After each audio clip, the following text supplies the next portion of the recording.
색상 가공의 응용입니다. 예제 프로젝트의 에셋 폴더 밑에 북 examples 밑에 쉐이더 그래프 밑에 ex3 폴더를 보면은요, ex3 어댑테이션이라는 씬이 있습니다. 이 씬에서는 애디티브 쉐이더를 증폭하는 방법, 그리고 파티클과 연동하는 방법, 그리고 디졸브 방식으로 사라지는 방법 등을 살펴보겠습니다. 이 모든 작업들이 색상을 가공하는 작업들인데요. 먼저 애디티브 쉐이더를 살펴보겠습니다. 애디티브라는 오브젝트를 선택하고요. 여기 에디트 버튼을 누르면은 애디티브 쉐이더 그래프를 볼 수 있습니다. 메인 텍스처는 이런 식의 이펙트 텍스처를 받아들이고 있고요. 이런 식의 이펙트 텍스처를 받아들이고 있죠. 그렇게 받아들여진 텍스처가 멀티플라이 노드에 의해서 베이스 컬러와 곱해집니다. 원래 텍스처는 이런 식의 그레이스케일이지만 특정 색을 곱해서 색감을 가미해 줄 수가 있고요. 좀 더 강하게 증폭될 수 있도록 멀티플라이어 플로트 값을 여기서 곱해 줍니다. 그렇게 곱해진 값을 최종적인 베이스 컬러에다가 출력을 하게 되는 겁니다. 현재 이 그래프 세팅은 언리시고 트랜스페런트의 애디티브로 되어 있기 때문에 이 텍스처가 검은색인 영역은 전혀 영향을 못 주고 있죠. 왜냐하면 0을 더하면은 여전히 0이기 때문에 그렇습니다. 이 애디티브 오브젝트의 베이스 컬러에다가 빨간색을 지정하면 빨간색이 곱해지는 거고요. 원래 RGB, 원래 텍스처와 이 빨간색을 곱하는 곳이 여기서 곱해주는 겁니다. 그렇게 곱해진 색이 이쪽 멀티플라이어 값에 의해서 굉장히 강하게 증폭이 됩니다. 사실 여기서 멀티플라이어라는 숫자로 증폭을 해도 되지만 애초에 이 베이스 컬러라는 이 색상을 HDR 컬러로 지정함으로써 HDR 컬러의 인텐시티에서 여기서 증폭을 해줘도 동일한 결과를 얻을 수 있습니다. 완전히 똑같지는 않은데요. 멀티플라이어 방식이 요긴한 경우는 파티클하고 연동했을 때 요긴한 방식입니다. 파티클 시스템에서 들어오는 컬러 값은 이런 식으로 HDR 컬러를 입력할 수가 없죠. 그렇기 때문에 재질에서 이런 식으로 증폭이 필요할 경우에는 따로 멀티플라이어 값을 필요로 하게 됩니다. 자, 그래서 베이스 컬러의 HDR을 다시 디폴트로 되돌리고요. 베이스 컬러 값을 다시 빨강으로 바꿔주고요. 이런 식으로 멀티플라이어라는 슬라이더로 증폭을 하고 있는 것을 볼 수 있습니다. 그 다음으로 볼 거는 애디티브 파티클인데요. 애디티브 쉐이더가 파티클과 연동이 될 때는 어떤 식으로 돼야 되는지 살펴보겠습니다. 그 애디티브 파티클을 선택한 상태에서 여기 스톱, 그 다음에 리스타트 버튼을 누르면 파티클이 작동하고 있는 것을 알 수 있는데요. 이 파티클에 적용되어 있는 쉐이더를 열어보겠습니다. 텍스처를 여기서 얻어옵니다. 그리고 나서 곱셈을 해주는데요. 곱셈을 할 때 버텍스 컬러로부터 들어오는 색과 곱한다는 게 다릅니다. 아까 여기서 봤던 애디티브 쉐이더는 여기 블랙보드에 있던 컬러를 곱했었죠. 하지만 파티클 시스템은 파티클 시스템에서 지정해주는 어떤 스타트 컬러라든가 아니면 컬러 오버 라이프타임 이런 컬러 값들은 이쪽 버텍스 컬러로 입력이 됩니다. 저 버텍스 컬러 노드가 있는 곳은 스페이스바를 누르고요. 인풋에서 지오메트리에 버텍스 컬러 노드를 선택해주면은 저 버텍스 컬러를 받아들일 수 있게 되는 겁니다. 이렇게 받아들여진 버텍스 컬러 값과 그 다음에 원래 텍스처 값을 곱해서 멀티플라이를 하게 되는 거죠. 그 다음에 또 뭐를 곱했을까요? 버텍스 컬러에 알파 값을 한 번 더 곱해줬어요. 그건 왜 그럴까요? 일반적으로 파티클 시스템에서 이 파티클의 등장과 소멸을 제어하는 컬러 오버 라이프타임에서요, 파티클 입자의 소멸은 이쪽 버텍스 알파에 의해서 제어가 됩니다. 원래 텍스처를 버텍스 컬러를 한번 곱하지만 이때는 RGB 값에 버텍스 알파가 영향을 못 주죠. 이쪽 RGB 채널 컬러가 어두워져야 실제로 사라지는 쉐이더가 되는 거예요. 그렇기 때문에 이쪽 RGB 채널 값에 버텍스 알파 값을 한 번 더 곱해줄 필요가 있습니다. 그렇게 해서 등장과 소멸이 적용이 되는 거고요. 그런 컬러에다가 한 번 더 곱하죠. 이건 뭘까요? 이건 멀티플라이어예요. 현재 이 파티클이 얼마나 좀 더 강하게 증폭이 되어서 그려질 것인가 하는 증폭값입니다. 이런 증폭값은 파티클 시스템에서 HDR 컬러를 지정할 수 있었다면은 증폭값을 사용하지 않아도 되었겠죠. 하지만 파티클 시스템은 HDR 컬러가 없기 때문에 멀티플라이어를 숫자를 따로 사용을 해줬습니다. 그렇게 해서 최종적으로 베이스 컬러에 적용을 하게 된 거고요. 그 다음 디졸브 스텝이라는 이 노드를 살펴보겠습니다. 컬러 연산에서 굉장히 자주 사용하는 방식이 디졸브 방식의 쉐이더입니다. 디졸브라는 단어는 뭔가 녹아서 사라진다는 그런 뜻이죠. 먼저 어떤 식으로 사라지는지를 살펴볼까요? 여기 페이드 변수를 증가시킬수록 점점 사라지는 그런 값이 되는 거죠. 베이스 컬러를 내가 바꿔줌으로써 원하는 색으로 보이게 할 수가 있는 거고요. 그리고 여기에서 사용됐던 텍스처는 굉장히 작은 텍스처이지만 필터링이 적용이 되어서 부드럽게 보이고 있습니다. 현재 이 쉐이더를 살펴보겠습니다. 이 쉐이더는 굉장히 간단해 보이는 쉐이더인데요. 스텝이라는 노드가 하나 사용이 됐습니다. 이 스텝이라는 노드를 먼저 설명을 해야 되는데요.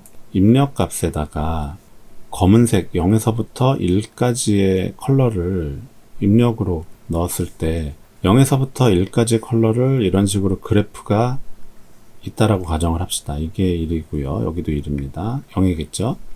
이런 식으로 그래프가 있을 때 엣지라는 이 값에 의해서 만약에 엣지라는 값이 0.4를 기준으로 이렇게 변합니다.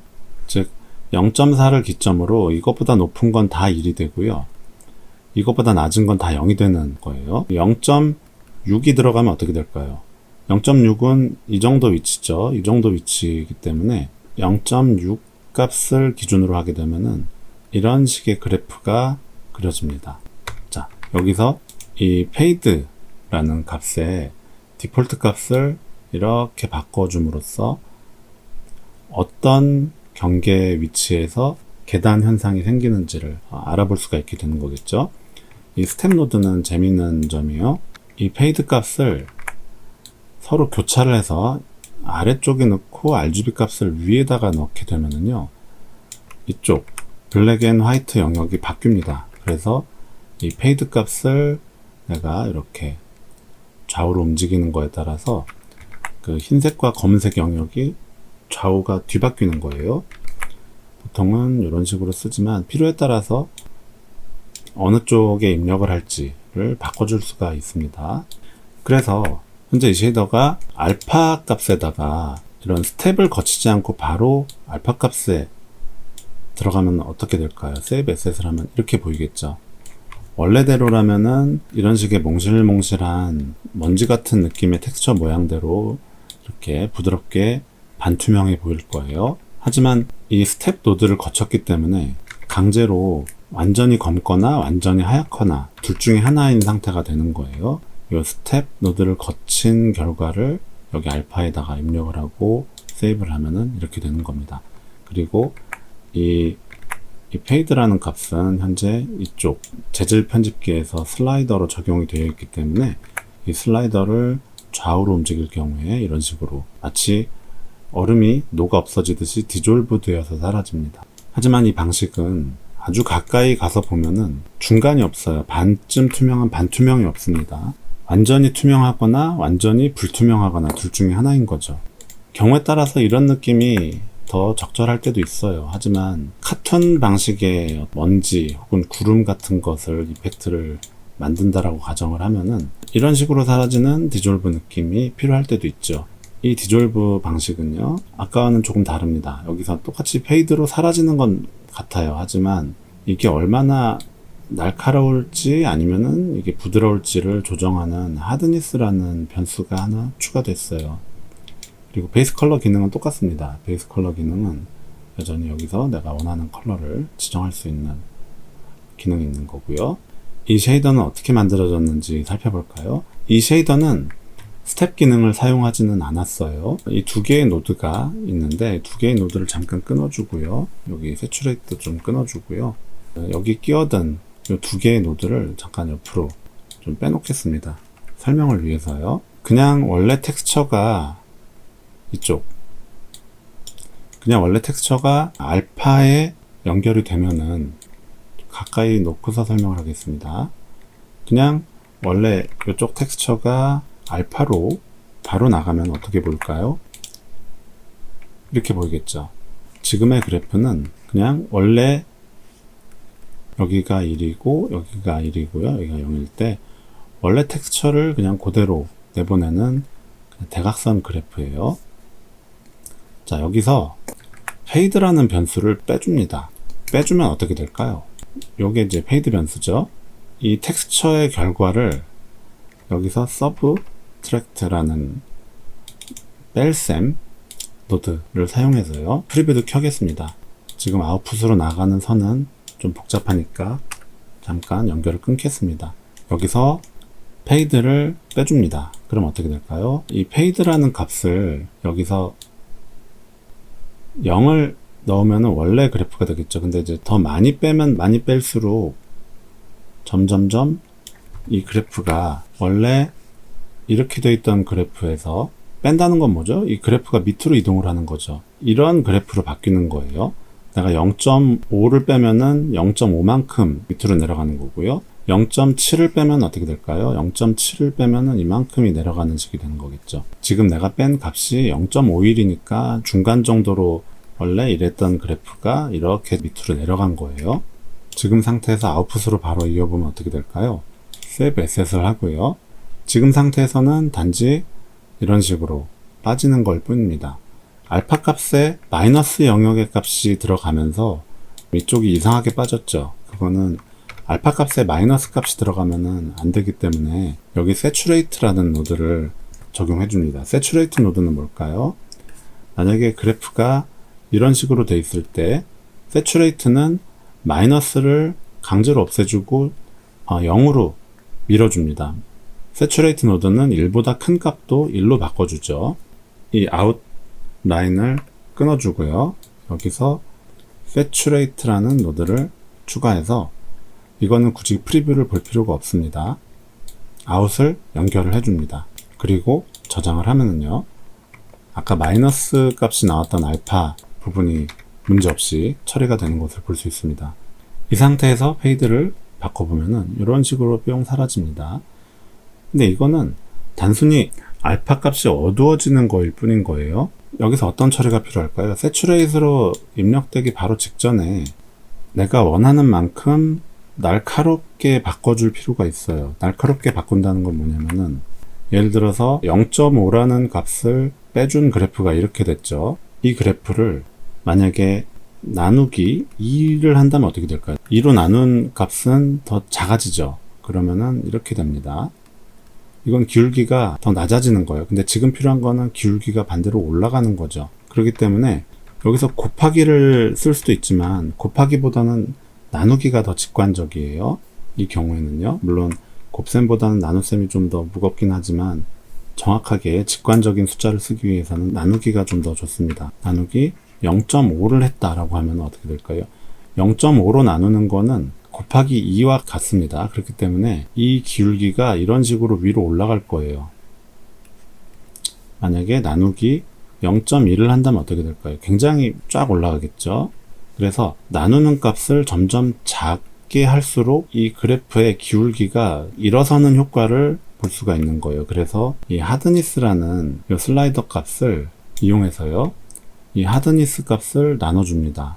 연결을 끊어주고요. 여기서 디바이드 노드를 만들어주고요. 디바이드 노드도 프리뷰를 켜보겠습니다. 프리뷰를 켜주고요. 디바이드 노드에다가 하드니스 값으로 나누어라 라고 하게 되면 어떻게 될까요? 하드니스 값이 만약에 1이라면 원래 내용 그대로 나올 거예요. 근데 이 값이 줄어들면 줄어들수록 아까 그렸던 그래프처럼 점점점 그래프가 위로 치솟아 올라갈 거예요. 0.5를 뺀 그래프였죠. 0.5를 뺀 요 그래프가 하드니스 값으로 나눠줄수록 하드니스 값이 1이다 라고 하면 그대로 요거일 거예요. 왜냐면 1로 나누면은 똑같은 값이니까요. 원래 컬러를 1로 나누면은 그냥 원래 컬러가 나오죠. 근데 원래 컬러를 0.5로 나누면은 원래 컬러가 2배 커지는 거예요. 원래 컬러를 0.1로 나누면은 원래 컬러가 굉장히 커지는 거예요. 이 기울기가 쭉쭉쭉 이렇게 올라가는 결과가 되는 거예요. 이 하드니스 값이 원래 디폴트 1인 값에서 X 값이 점점 줄어들수록 이렇게 날카롭게 올라가는 게 됩니다. 이 디바이드를 거친 값을 다시 세츄레이트에 연결을 해주면은요, 이렇게 됩니다. 그래서 결과적으로 내가 하드니스가 1일 때는 원래 컬러 그대로 나오지만 이 값을 점점 줄일수록 이게 날카롭게 변하는 거예요. 이 느낌의 컬러가 되는 거죠. 그리고 이 상태에서 내가 페이드 값을 바꿔주면은, 페이드 값을 바꾼다는 건 어떤 의미일까요? 기준점이 달라진다는 뜻인 거예요. 다시 말해서 아까 요 그래프에서 요렇게 됐던 이 그래프가 페이드 값을 늘리고 줄임에 따라서 이렇게 되기도 하고 이렇게 되기도 하고, 사실 이 그래프는 위아래로 움직이는 거지만 요 그 0 위치가 좌우로 움직이는 것 같은 효과를 보게 되는 겁니다. 지금 요 방식이 이제 이렇게 싹 사라지는 페이드가 되는 거죠. 이 페이드 값을 파티클의 버텍스 알파에 연결을 하게 되면은 이런 식이 됩니다. 이런 식으로 이 파티클은 컬러 오버 라이프 타임에 의해서 버텍스 알파가 0에서 1로 증가했다가 다시 줄어드는데요. 아까 페이드라는 변수 대신에 여기서는 버텍스 컬러의 알파 채널을 반전을 했어요. 여기서는 1-를 주고 반전을 했던 이유는 파티클 알파에서는 0에서 시작해서 1로 갔다가 다시 0으로 끝나는 거잖아요. 근데 지금 우리가 필요한 거는 1에서 시작해서 0으로 갔다가 다시 1로 가는 거니까요. 그래서 그 값을 빼줍니다. 빼준 다음에 그 뒤는 똑같아요. 다만 외부의 컬러를 사용하는 게 아니라 이쪽에 파티클의 버텍스 컬러를 곱해줬다는 게 또 다릅니다. 아까하고는요. 이런 디졸브로 사라지는 효과를 지금은 직접 나눗셈과 뺄셈으로 구현을 해봤는데요. 물론 그 과정에는 세츄레이트 함수도 사용이 됐죠. 근데 아까 처음에 이 노란색에서 스텝 함수를 썼었죠. 근데 그 스텝 함수가 스무드 스텝이라는 함수가 있어요. 스무드 스텝이라는 함수를 사용하면은 조금 더 간결해집니다. 이 스무드 스텝을 쓴 게 요 경우인데요. 이 경우에 쉐이더 그래프를 한번 열어보겠습니다. 이 쉐이더 그래프 역시 딱 보기에는 좀 복잡해 보이는데요. 이 쉐이더 그래프 말고 스무드 스텝이 어떤 함수인지를 설명하는 오브젝트가 옆에 있어요. 이 오브젝트는 스무드 스텝 테스트 전용 노드입니다. 여기서 에디트를 누르고 스무드 스텝은 엣지1과 엣지2라는 변수를 필요로 합니다. 그리고 어떤 입력된 값이 필요하죠. 스무드 스텝을 이렇게 입력을 해도 되고요. 이렇게 입력을 해도 되는데 지금은 그냥 RGB 값 하나만 입력을 하겠습니다. 자, 스무드 스텝은 결론부터 얘기하면은 이런 그래프가 있다면은 이렇게 부드럽게 바꿔주는 기능이에요. 근데 엣지 1과 엣지 2의 역할이 뭔지 저게 좀 중요합니다. 엣지 1과 엣지 2가 기본적으로는 0에서 1로 되어 있는데 엣지 1 값이 0.2고 엣지 2 값이 0.6이다 라고 하면은요, 어떤 식이 되냐면요, 이렇게 그래프가 있을 때 0.2 위치가 여기고 0.6 위치가 여기죠. 그러면은 이렇게 됩니다. 이렇게 되는 게 스무드 스텝이에요. 직접 좀 살펴보겠습니다. 이 엣지 1의 디폴트 값은 0이죠. 엣지 2의 디폴트 값은 지금 1로 돼 있죠. 그 말은 뭐냐면은 그냥 0에서 1을 기존의 원본은 선형적으로 쭉 그냥 올라가던 거를 지금은 조금 더 부드럽게 바꿔준 거일 뿐이에요. 0에서 1 사이에서요. 그런데 이 엣지 1 값을 올리게 되면은 요 위치가 이쪽으로 옮겨가는 거예요. 그래서 0.2 정도로 하면은 그래프가 이렇게 바뀌는 게 되는 거죠. 엣지 1 값을 이렇게 쭉 올리면은 시작점 자체가 오른쪽으로 이동하고요. 엣지 2 값도 만약에 쭉 낮춰주면은 끝 위치도 이렇게 낮아지는 거예요.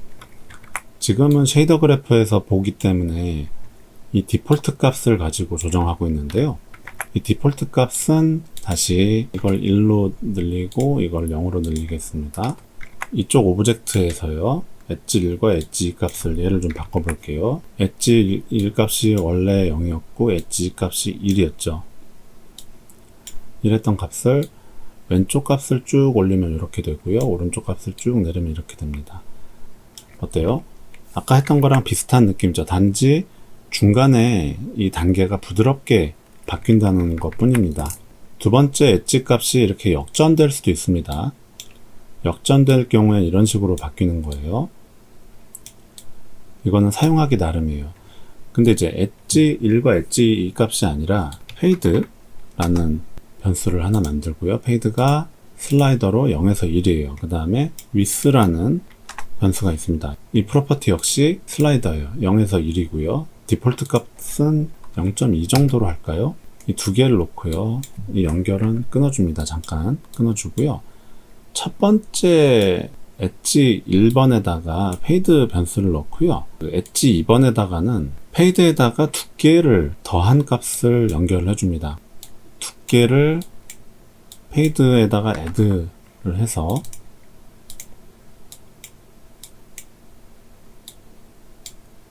이렇게 되는 거죠. width를 더한 거예요. 그러면은 뭐냐면은 만약에 페이드가 0.2고 width가 0.1이면은 더한 결과는 0.3이 되는 거죠. 그래서 더한 거를 여기다가 엣지 2번에다가 집어넣으면은요. 여기서는 어떻게 될까요? 페이드 값은 현재 위치를 제어하는 게 되고요. width 값은 이 두께를 제어하는 게 되는 겁니다. 이 상태에서 세이브를 해보겠습니다. 그러면은 이 페이드 값에 의해서 위치가 결정되고 width 값에 의해서 이게 얼마나 날카로운지가 결정이 되는 겁니다. 이 방식을 사용한 게 이쪽 쉐이더예요. 아까와 비슷한 쉐이더 그래프가 여기 보이고 있죠. 원래 텍스처가 in으로 들어가고요. 이 페이드라는 변수가 이쪽 엣지 1번에 들어가는데 두 번째 엣지 2번에 페이드에다가 두께 값을 더해서 넣어주는 거예요. 그렇게 함으로써 얼마나 두꺼울지 부드럽게 퍼지는 요 두께가 얼마나 부드러운지 제어하는 하드니스라는 값이 있고요. 아까는 width라고 설명을 했었죠. 이건 얼마나 부드러우냐 아니냐 하는 값인데요. 하드니스라는 값이 있고 이걸 굉장히 날카롭게 하면 날카로운 상태에서 디졸브로 사라지는 거고요. 부드럽게 하면 부드러운 상태에서 디졸브로 사라지는 게 되는 겁니다. 그런데 보통 우리가 인터넷에서 디졸브 쉐이더를 검색하면은 이런 식으로 아웃라인 부위가 이렇게 글로우로 빛나면서 사라지는 느낌들을 많이 봤을 거예요. 이 컬러를 뭐 빨간색으로 하면은 이런 식으로 불타면서 사라지는 그런 느낌도 들 수 있는 거고요. 이거는 어떻게 하는 걸까요? 이 쉐이더 그래프는 이렇게 생겼는데요. 조금 더 복잡하죠. 하지만 하나씩 뜯어보면은 그렇게 어렵진 않아요. 먼저 이쪽 스텝을 지우고요. 베이스 컬러 이것도 지우고 아까 그걸 만드는 과정을 순서대로 보여주려고 하는 거예요. 자, 이 상태에서 세이브를 합니다. 그럼 어떻게 될까요? 하드니스가 있고 이렇게 쭉 사라져주는 아까 설명했던 거랑 아직까지는 동일합니다. 조금 밝게 해볼게요. 그런데 뭐가 달라지냐면은 지금 내가 하려는 거는 이쪽이 투명한 곳이죠. 검은 쪽이 투명한 곳이에요. 여기가 불투명한 곳이고 그리고 중간에 얇게 그라데이션진 요 영역이 띠 형태로 보이는 부분이죠. 이 부분에다가 특별한 어떤 컬러를 더해주고 싶어요. 좀 더 정확히 얘기하면은 여기부터 전부 다 이 영역에다가 색을 더해주고 싶은 거예요. 그렇게 하기 위해서 필요한 게 뭘까요? 이만큼의 영역을 알아내야 되는 거죠. 여기서 아까 썼던 노드 기억나나요? 스텝이라는 노드를 썼던 게 기억이 나죠? 여기서 스텝 노드를 하나 만들어 보겠습니다. 이 스텝 노드에 의해서 페이드라는 값이 여기에 들어가고요. 그 다음에 원래 텍스처가 스텝 노드에 들어가면 어떻게 될까요? 하드니스 값을 조금만 올려볼게요. 알아보기 쉽게 하기 위해서. 지금 내가 필요한 거는 요만큼의 영역인데 지금 요 스텝은 이만큼을 잡아내고 있죠. 지금 스텝 컬러가 역전되어야 돼요. 스텝이 얘가 1, 2 들어가고 이쪽 컬러가 이렇게 나와야 돼요. 이렇게 하면은 내가 필요한 영역이 지금 이만큼이라고 나왔는데 내가 필요한 건 여기가 아니라 이만큼까지 더 나와야 되죠. 그러면 어떻게 될까요? 이만큼 영역은 하드니스 값이었죠. 여기로 들어가는 값에 하드니스를 더해서 들어가주면 되는 거예요. 여기 이제 add라는 노드가 하나 있어서 이 add 노드에 하드니스와 이 페이드 값을 더한 게 여기로 들어가주면은 여기 페이드 값이 바로 여기 연결됐을 때는 이만큼만 잡아냈지만 하드니스라고 하는 요 두께 정보가 더해져서 들어가니까 영역이 이만큼 지금 두께만큼이 영역이 더해진 거죠. 자, 그러면은 지금 내가 알아낸 요 영역은 더해줄 컬러 부분인 거예요. 이 더해줄 컬러를 단순히 여기서 add를 하고요. add 노드를 만들어서 단순히 한번 여기다 더해서 더한 결과만 여기다 한번 넣어볼까요?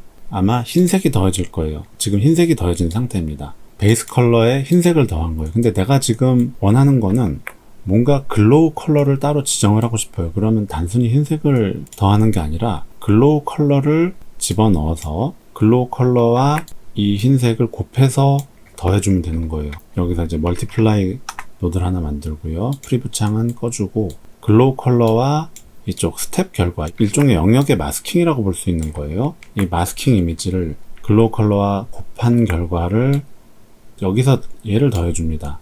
여기까지 하고 세이브 에셋을 하면 어떻게 될까요? 지금 글로우 컬러는 HDR 컬러인데요. HDR 컬러로 지정한 색이 최종 결과물에 더해지는 거예요. 지금은 설명을 위해서 이 위스를 굉장히 두껍게 해놓고 설명을 했는데 하드니스 값을 줄여놓고요. HDR의 인텐시티를 좀 더 강렬하게 좀 높여주고요. 이 상태에서 그럼 쭉 하고 이제 페이드 아웃돼서 사라지는 효과를 볼 수가 있습니다. 자, 여기까지가 색상 가공의 응용이었습니다. 스무드 스텝이라던가 스텝, 세츄레이션 그런 함수들을 사용을 하긴 했지만 그런 함수 사용의 밑바닥에는 우리가 컬러를 그래프로 어떤 식으로 가공하는지에 대한 접근을 이해하고 있는 게 중요합니다.